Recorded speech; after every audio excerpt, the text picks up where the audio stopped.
y en consecuencia de esa nulidad estamos pidiendo la libertad de don Pedro Castillo Terrones.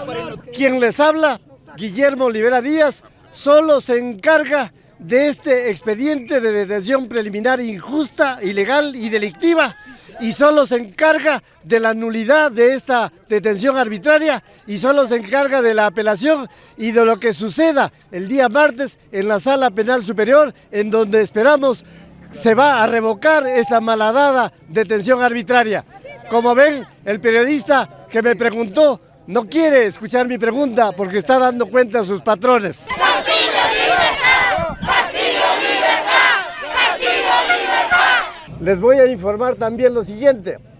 Acabamos de conversar con don Pedro Castillo Terrones, ya les dije, durante 65 minutos, y le he aconsejado que también haya una gestión ante el Congreso de la República, porque la sesión de vacancia del día 7 de diciembre a horas 3 de la tarde no se llevó a cabo, a pesar de que había sido citado el expresidente y a pesar de que había sido citada la defensa y convocados, por supuesto, todos los congresistas para la sesión de las 3 de la tarde, frente a una moción de vacancia que tiene más de 100 páginas de texto.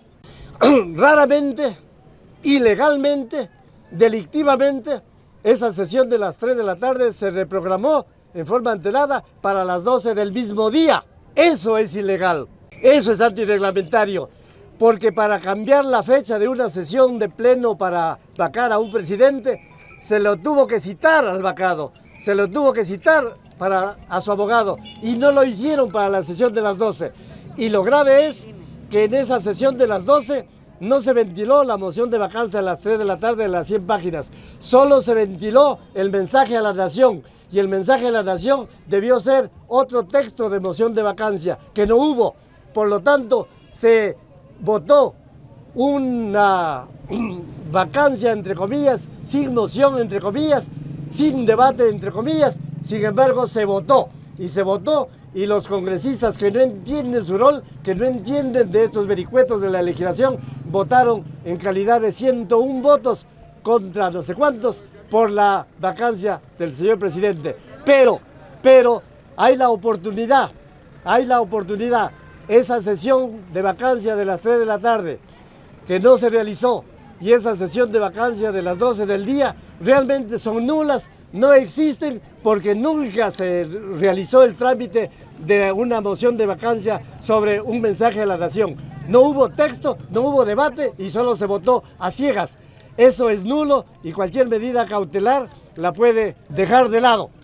Además, sobre la medida cautelar, les puedo informar que el presidente de Colombia, Gustavo Petro, ya se ha dirigido a la Corte Interamericana de Derechos Humanos pidiendo una medida cautelar que puede ser contra lo resuelto ínitamente por el Congreso de la República.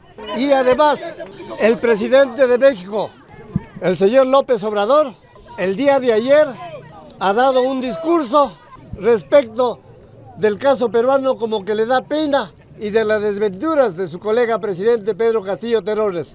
Y él también está dispuesto a poner su hombro como parte de la política externa de México en favor del pueblo peruano, porque el pueblo peruano no se merece que accedan a la presidencia de la República sin elecciones, como es el caso de Dina Boluarte, y como sería el caso de José William Zapata, el de Acomarca, el de Putis, el de Chavín de Huántar, Bacada, Dina Boluarte, él sería el que accede al poder, en cuyo caso, de repente el pueblo, de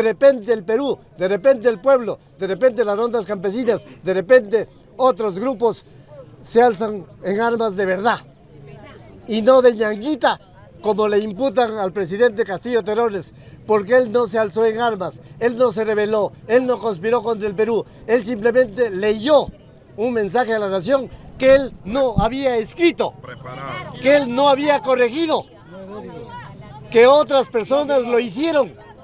Y por lo tanto, el señor Castillo Terrones, en el momento que leyó, se encontraba en la imposibilidad absoluta de comprender la terminología jurídica que se emplea en ese mensaje, como por ejemplo, en ese mensaje a la nación, se convoca a elecciones para un nuevo Congreso con facultades constituyentes para dictar una nueva constitución, producto de una asamblea constituyente. Eso no se convoca mediante un mensaje a la nación.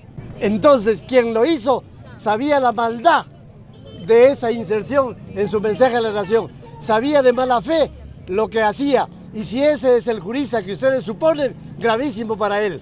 Ese que puso frases tremebundas, urticantes, lapidarias contra el destino de don Pedro Castillo Terrones, ese es el primero que merece detención preliminar. Ese es el que merece prisión preventiva. Yo no sé quién hizo las correcciones.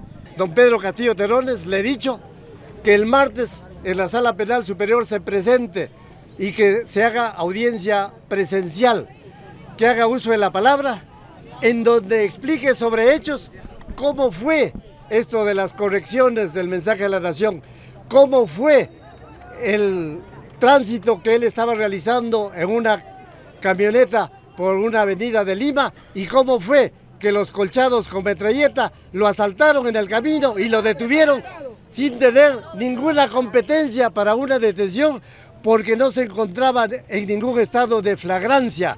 A que lo sepan los que son neófitos en derecho. El artículo 259 del Código Procesal Penal, que se refiere a la detención policial en estado de un delito flagrante, dice en forma expresa que el policía que detiene en estado de flagrancia debe haber sorprendido al imputado en ese estado de flagrancia. Y aquí no hubo ninguna sorpresa de colchado, simplemente a él lo llamaron sus superiores, se fue en otra camioneta con metralletas y lo detuvo a quien no lo sorprendió en nada. Es el día de hoy en donde recién recibe el mandato del juez de su detención provisional. A partir de hoy y de la hora que aquí se indica, 12:20 de la tarde, yo tengo la oportunidad de un solo día para apelar y de un solo día para recurrir en nulidad ante el juez que ha dictado esta ilegal y delictiva detención preliminar. Así que lo haré en el curso de hoy o de mañana, porque un día se vence desde las 12:20 de hoy hasta las 12:20 del domingo. Lo haré en forma virtual.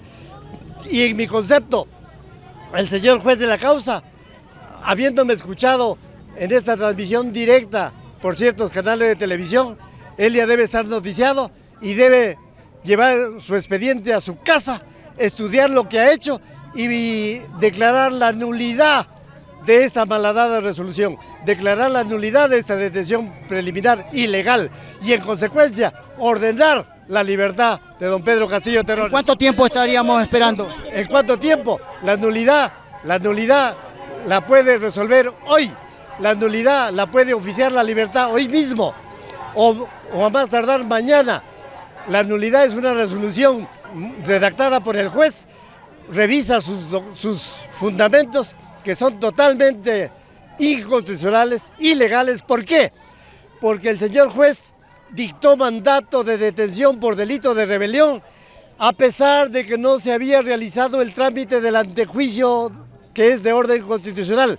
El trámite del antejuicio se encuentra previsto en el artículo 99 de la Constitución Política y solo después de terminado ese trámite es posible dictar por el juez una detención preliminar y solo es posible que la Fiscalía de la Nación solicite o requiera esa detención preliminar. Aquí hicieron el pedido de la Fiscal de la Nación, Benavides Vargas, y el mandato del juez Checley Soria, sin haberse realizado el antejuicio, es decir, olímpicamente se zurraron en un texto expreso de la Constitución Política. En mi concepto, todo eso se debe rehacer, pero para que se rehaga el antejuicio contra Pedro, él debe ser puesto en libertad inmediata. Gracias.